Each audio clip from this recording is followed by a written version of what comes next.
I still remember that night, as if it's etched into my bones. I was working late in my cramped office, papers scattered across the desk, when my phone buzzed. It was a message from Emily, my wife of 8 years. I expected something ordinary, maybe a goodnight text or a reminder about dinner. Instead, my stomach dropped the moment I read it. I can't do this anymore. I'm leaving. Don't try to stop me. My hands shook as I stared at the glowing screen, unable to move, unable to breathe.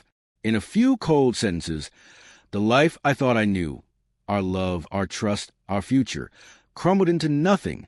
I rushed home, clinging to the hope that it was some cruel joke, a fleeting moment of anger. But when I walked through the door, the truth hit me like a hammer. Her closet was half empty, drawers pulled out, her favorite suitcase gone. Our wedding photos stared at me from the nightstand, as if mocking my shock, while her side of the bed lay empty. I called her repeatedly, but every attempt went straight to voicemail. That night, I didn't sleep. I sat in the silence of our home, haunted by every creak of the floor, every distant car passing by, reminded at every turn that the woman I loved had walked away with nothing more than a message on a screen. The following weeks were unbearable. Friends and family asked questions I couldn't answer. Did you fight? Is she coming back? I stayed silent because I had no answers. Emily offered none, no explanations, no follow-up messages, nothing but an endless, deafening void. The betrayal cut deeper than anything I'd ever experienced. Nights dragged on. Food lost its flavor. Every place in town became a graveyard of memories. The cafe where we had Saturday breakfast, the park bench where I proposed, even the grocery aisle where she laughed at my snack choices. Eventually, whispers reached me. A mutual friend mentioned seeing Emily with another man, someone from her office.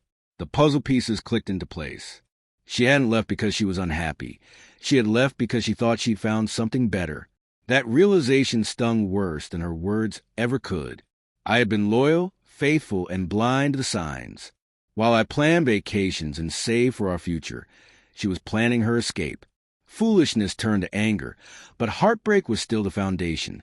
Months passed. I began rebuilding my life, piece by piece. I immersed myself in work, hit the gym, and reconnected with friends I'd neglected. The pain lingered, but slowly I learned to live with it. I told myself she was gone for good, and that I had to move forward, no matter how heavy my heart felt. Gradually, I grew stronger. The man who once waited by the phone, like a desperate fool, was gone. In his place stood someone tougher, someone who understood that love could be cruel, but life would not wait. Then, one afternoon, my phone buzzed again. It was Emily. For a moment, I thought about ignoring her, but curiosity won. Her message was long this time, words I never thought I'd read. Apologies, regret, desperation. She admitted her new relationship had crumbled. The man she left me for had used her, lied to her, and left her broken. She realized too late that she had thrown away the one person who truly loved her. I stared at the screen, the same way I had stared at her original goodbye months earlier. But this time, I didn't feel heartbreak or desperation. I felt calm. She had shattered me once, and now she was crawling back, expecting me to be the same man she once controlled with a single message. I wasn't that man anymore. Against my better judgment, I agreed to meet her at a coffee shop. When she walked in, I almost didn't recognize her. The confidence she once carried was gone. She looked drained, older than her years. She tried to smile, but it faltered the moment she saw my composure. Tears came immediately, apologies spilling out as she begged for a second chance. She claimed she'd learned her lesson, that she wanted to come home, to rebuild what she had destroyed. For the first time in months, I wasn't the broken one. She was. I listened quietly as she poured out every word, every excuse, every regret. When she finally paused, I leaned forward and said something I had carried for a long time. Emily, you ended us with one message.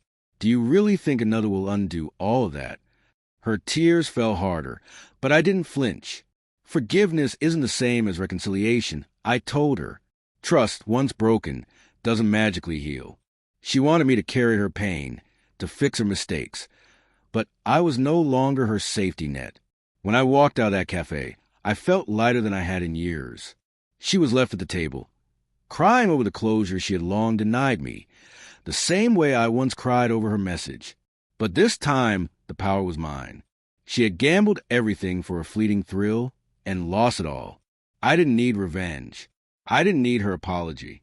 My closure came from knowing she finally understood the depth of the pain she caused, and that I had risen above it. The man she broke was gone. The man walking away was stronger than she would ever deserve.